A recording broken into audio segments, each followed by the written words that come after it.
Hoewel die president verwys het na die impak van misdaad, korrupsie en die COVID-19-pandemie, is dit die reuse werksverliese wat die regering genoodsaak het om buitengewone pogings aan te wend om die land op 'n pad van ekonomiese groei te plaas.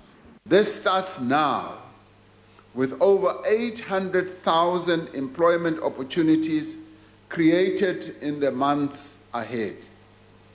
The employment stimulus is focused on those interventions that can be rolled out most quickly and have the greatest impact on economic recovery.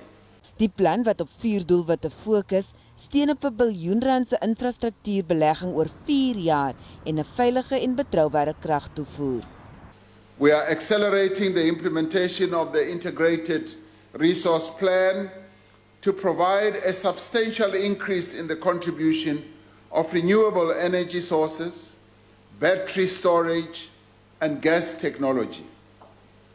This should bring around 11,800 megawatts of new generation capacity into the system by 2022. Reuse beleggings gaan ook gemaak word in die vervoer, toerisme en behuisingssektore. Ramaphosa sê korrupsie sal nie geduld word nie.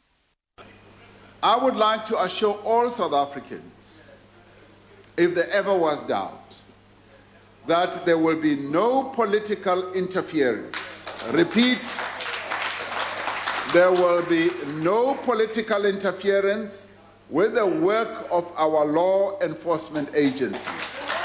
Ramaphosa sê die plan moet onmiddellik geïmplementeer word sodat dit resultate kan lewer wanneer die spesiale COVID-19 R350 toelaag wat tot Desember verleng is tot 'n einde kom.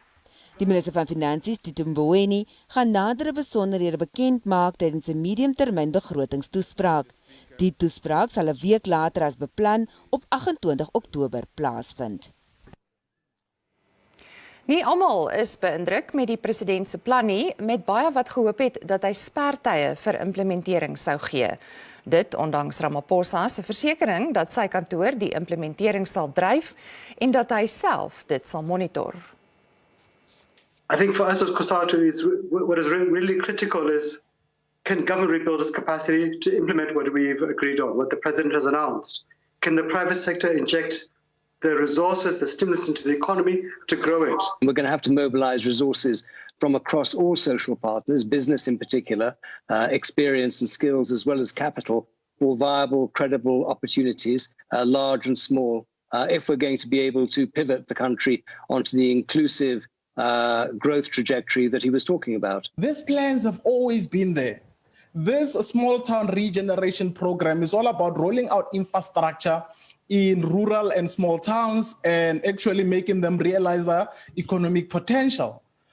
Unless the implementation and the capacity challenges are addressed, we will still sing the same song come 5 years from now. We have got to implement the structural reform agenda that you've just referred to. If we don't, there's no chance of an economic recovery. I'm afraid it is as simple as that. It is a crossroads for our country. We can't talk about the economy without talking about a substantial manufacturing and industrial capacity here in South Africa, which we currently do not have. Yeah.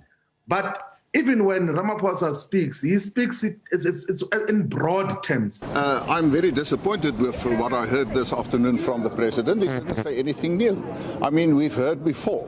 How many times about infrastructure development? How many times did you hear about the renewable energy that's going to take place? He has announced a new name for the stimulus or the employment stimulus package this afternoon. It is actually an extension and an expansion of social grants. 800,000, another 800,000 jobs is what the president has actually spoken about. That pales in comparison to the 2.2 million that have been added to the 10 to 12 million people who are unemployed.